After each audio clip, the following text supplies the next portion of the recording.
ታላቁ የኢትዮጵያ ህዳሴ ግድብን በመገንባት ላይ የሚገኘው ጣሊያናዊው የኮንስትራክሽን ግዙፍ ኩባንያ ዊቢልድ በግድቡ ላይ ባሳየው እጅግ አስደናቂ የምህንድስና የቴክኖሎጂ ጥበብ የሳሙተር ኢኖቬሽን አዋርድ 2026 ተሸላሚ ሆኗል።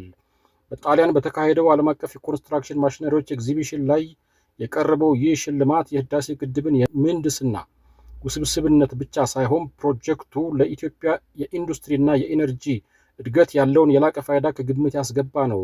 ከ1973 ጀምሮ የሚሰጠው ይህ ሽልማት በአውሮፓ ውስጥ በግንባታ ምህንድስና ዘርፍ እጅግ አንጋፋና ተከባሪ ከሆኑ እውቅናዎች አንዱ ተደርጎ ይወሰዳል። ዊቢልድ የህዳሴ ግድብ በአፍሪካ ግዙፉ የውሃ ኃይል ማመንጫ ፕሮጀክት መሆኑን ገልጾ ግንባታው ሙሉ በሙሉ ሲጠናቀቅ የኢትዮጵያን የኤሌክትሪክ ኃይል ማመንጨት አቅም በእጥፍ እንደሚያሳድገው አስታውቀዋል። ግን እዚህ ላይ ጥያቄ አለ። ግንባታው እስካሁን አልተጠናቀቀም ወይ የሚል ጥያቄ መነሳት ነበረበት። በሪፖርተሮቹ በኩል ይህ ነገር አልተነሳም። ኩባንያው በግንባታው ሂደት የተመዘገቡ ታሪካዊ ስኬቶችንም ይፋ አድርጓል። በተለይም እንደ አውሮፓውያን አቆጣጠር በ2014 በ24 ሰዓታት ውስጥ ብቻ 23000 ኪዩቢክ ሜትር ኮንክሪት በማፍሰስ የዓለም ክብረ ወሰን መመዝገቡን ጠቅሷል። 170 ሜትር ከፍታ እና 1.8 ኪሎ ሜትር ርዝመት ያለው ይህ ግዙፍ ግድብ በዓመት 15700 ጊጋዋት ሰዓት ንጹህ ኃይል የማመንጨት አቅም ያለው የኢትዮጵያ የብልጽግና ተስፋ መሆኑም በሽልማት መድረኩ ላይ ተመስክሯል። ከምህንድስና ስኬቱ ባሻገር የሽልማቱ ዳኞች ግድቡ በአካባቢው ማህበረሰብ ላይ የፈጠረውን አዎንታዊ ተጽዕኖ አድንቋል። በግድቡ ግንባታ ዙሪያ የተገነቡት ሆስፒታሎች፣ ክሊኒኮች፣ ትምህርት ቤቶችና የስፖርት ማዘውተሪያዎች ለሽልማቱ በምክንያትነት ቀርበዋል።